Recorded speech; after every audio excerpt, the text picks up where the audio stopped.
Hey YouTubers, and welcome back to another House of Cards video this time. Honestly, I wanted to talk to you guys today because today is May 30th and we have season 5 coming out today on Netflix, and I'm sure if you're watching this video, you are definitely super excited about that. But I just wanted to take a couple minutes right now to discuss and have everyone who either agrees or disagrees, every single thought and opinion you guys have, please make sure to either pause this video, let this video play, go down to the comment section below and basically give your thoughts on it. Before, after, whatever you want to do, I don't care. I'm going to read them. I can't wait to hear everyone's opinions on this. But I wanted to kind of say why I think House of Cards is a unique show that is above all of its contemporary, predecessors and, kind of similar shows of the ilk. Things like Mad Men, things like Breaking Bad, and all of these other shows that we've been seeing. And one of the reasons I believe that, even though it might not be as good of a show as Mad Men or Breaking Bad or any of the other shows that you want to mention in the comment section below, I do want to give my opinion as to why House of Cards is actually a well-structured show, and even a better structured show, at least in terms for fans, than those other ones. And it's something I've thought about for a really long time, and I've never actually had a chance to make the video about it, and I just thought today would probably be the best day to do that.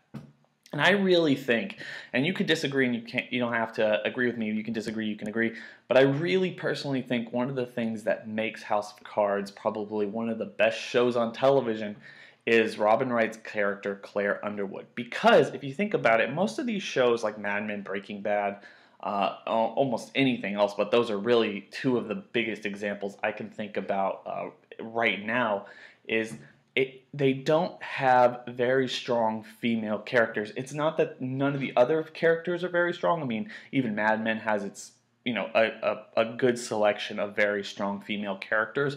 But when it comes to the main protagonist role, the main character's role in the ensemble cast or something, his significant other, his wife, is usually portrayed as a very weak, timid person as opposed to his dominating personality.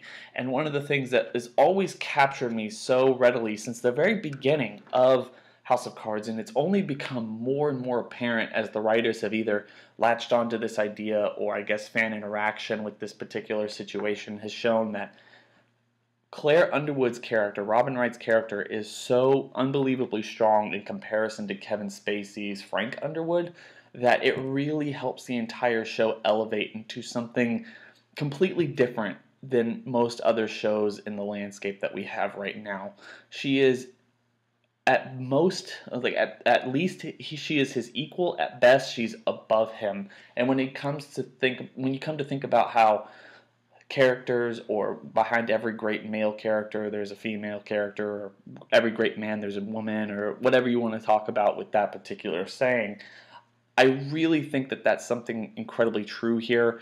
The fact is, in season 4, when she kind of strong-armed him into actually making her his running mate, and how they basically work together in order to, I guess, topple over the entire Democratic Party, or maybe even the whole nation. They said it pretty much perfectly at the very end of season 4, where they were actually fighting the different political party, the Republican parties. The names escape me at this point.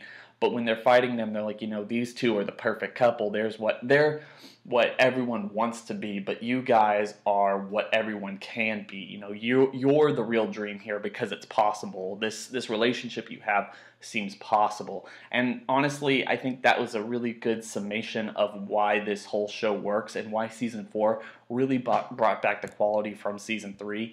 Because when you have someone like Claire being just as strong and not necessarily put under Frank's shoe, which is really what happened throughout season 3, you have a character that walks with him, and you feel like it's not like all the other shows that we see where either the other woman is so unbelievably weak compared to the person, they take all the life out of the scene, or they're so weak in comparison that you actually hate them because they do everything in their power, or they're strong in a way, but they're also weak or strong in the opposite direction, where they take so much of the power out of the male character in every scene they're together that that unbeknownst to the audience, at least for the first time, you actually end up hating them, and you don't necessarily feel good with watching them until you rewatch the shows. I feel like every time I rewatch these shows, be it Mad Men, Breaking Bad, as I keep saying, I always come back with a much greater respect for those female characters. But in the moment,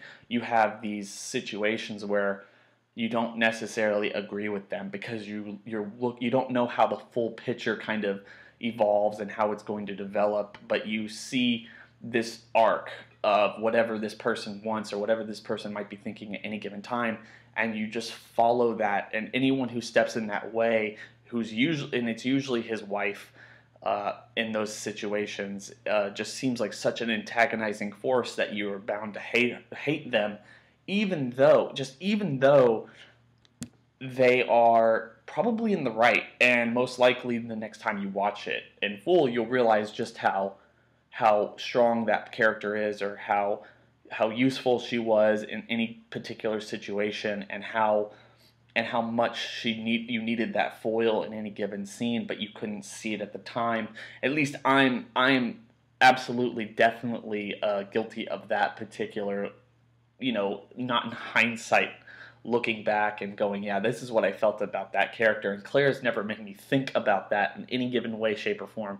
I always think that she is definitely his par, like on par with him, if not much stronger than him, and able to basically curtail him at any given point. In fact, I don't know how this series is going to end. I don't know how any of it is going to shake up, but I personally believe that Claire is the only one who can take Frank down, and if anyone's going to take him down, I would rather it be her, but we're just going to have to wait and see. I really hope that's how they're playing it. It could take a much different turn. It could go any different way. I'm not necessarily sure, but I really think if this show didn't have a character like Robin Wright in it, it wouldn't be nearly as good, and I don't think I would be this excited for it. I don't think I would still be watching it. I'm personally sure it probably even wouldn't be on past this point if it wasn't for her. And all due respect to Kevin Spacey and everyone else who makes this show, but Robin Wright has been and will continue to be the MVP of this particular series for any type of the foreseeable future, because she was in season 1 and season 2.